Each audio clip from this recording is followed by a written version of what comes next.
اچھا ډېر خلک دا خبره کوي تا به اورېدلي وایي په دا ملک وطن کې حالات ټیک نه دي، دلته صفایي نشته،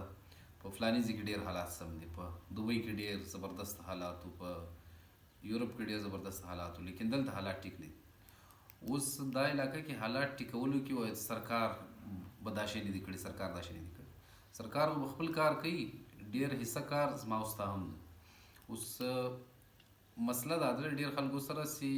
دا کمې مسلې چې ته بیانوې په دا علاقه کې په دا وطن کې صفایي نظام ټیک نه ده، نو په هغه کې به ته دا سوچ کوې چې زه خو په دا مسلو کې زما له وجې خو نه دي، اوس زما له وجې څنګه مسلې کېدای شي، زما له وجې دا مسلې کېدای شي چې زه کچره په ATM کې ولاړ شم، ATM استعمال کوم، کچره په ډسبین کې نه واچوم، پر مځکې واچوم، خو مسله خو زه خپلې مسلې حصه یم، دا رنګه خو به ملک بهتره، دا وطن به څنګه بهتره کېږي، دا رنګه خو نسي بهتره کېدی. او که زه په ګاډۍ کې یو شی وخورم، یو جوس وغیره، تر ګاډۍ د باندې یو شی راوغورځوي، دا ډېر بازار کې تبدیل، تر ګاډۍ د باندې یو شی راوغورځوي، تر هغه شاته یو بل یو هوښیار سړی تر تا شاته روان وي، هغه تر دې زیات بېوقوفه خوستنه، دا سړی به هم د صفایي خبرې کوي. او که زه بل دکان مخ ته کچره ورغورځوم، زما دکان بس راوځي د سټیم دلته وغورځوم، دا مطلب دا دی دا ملک خرابېدلو کې، دا ملک خیرنېدو کې خو زما هم حصه شته. اوس دا سمېدای څنګه شي؟ اوس دا رنګه به دا حالات سمیږي چې زه ته هر یو دا فیصله وکړي چې مثال کړه دې بعد زه ATM ته ځم، نو زه په ATM کې کچره ټوکري کې اچوم، بل ځای به نه غورځوم. که ته ملک بدلېده غواړې واقعي په دغه کوچني په دا شیانو ملک بدلېدای شي، په دا خبرو نه بدلېږي چې یورپ کې ډېر سم حالات دي. که زه بله به دا اراده کوو که مثال زه پکنیک ته ولاړم، زه به خپل د حصې کچره خو به خامخا راخم چې یو څه نوره هم راواخم، نو به زه یو خپله کچره چې مې څونه کړې ده هغه 2 واره نور راواخم، بل یې هم راواخي، بل یې هم راواخي،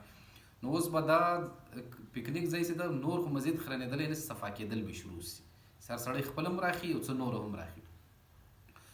بل دا رنګه که زه په دکان کې په مارکیټ کې چیرې کار کوم، نو زه د خپل دکان مخ ته کچره یې وارې خپله نه وکم، بیا یو څه نور اراده هم کولی شم چې یاره دا 2 دوکانه چې دي، دا 2 دوکانو مخ کچره به هم زه راواخم،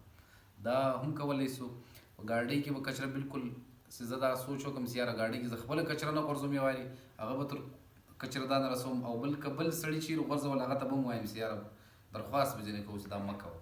په دا رنګه کې خلک نارملي نه مني چې ورته یاره مې غورځوه، بس په نه غورځېدل نه درخواست ځینې وکړي که دا ملک بدلېده غواړې، که ته د یورپ او دوبۍ خالي خبرې کول نه غواړې او بدلول یې غواړې خامخا دا علاقه، نو په هغه کې به ما او ستا حصه وي. نو په ATM کې به کچره نه غورځوو، زه به هم نه غورځوم، ته به هم نه غورځوې، یو به هم نه غورځوي، بیا به دا علاقه بهتري. ګاډۍ کې به څوک کچره نه غورځوو، نه به زه غورځوم نه به ته غورځوې. پکنیک ته ولاړو کچره به بالکل نه کوو، خپل والا به هم راخو، نوره به هم راخو، او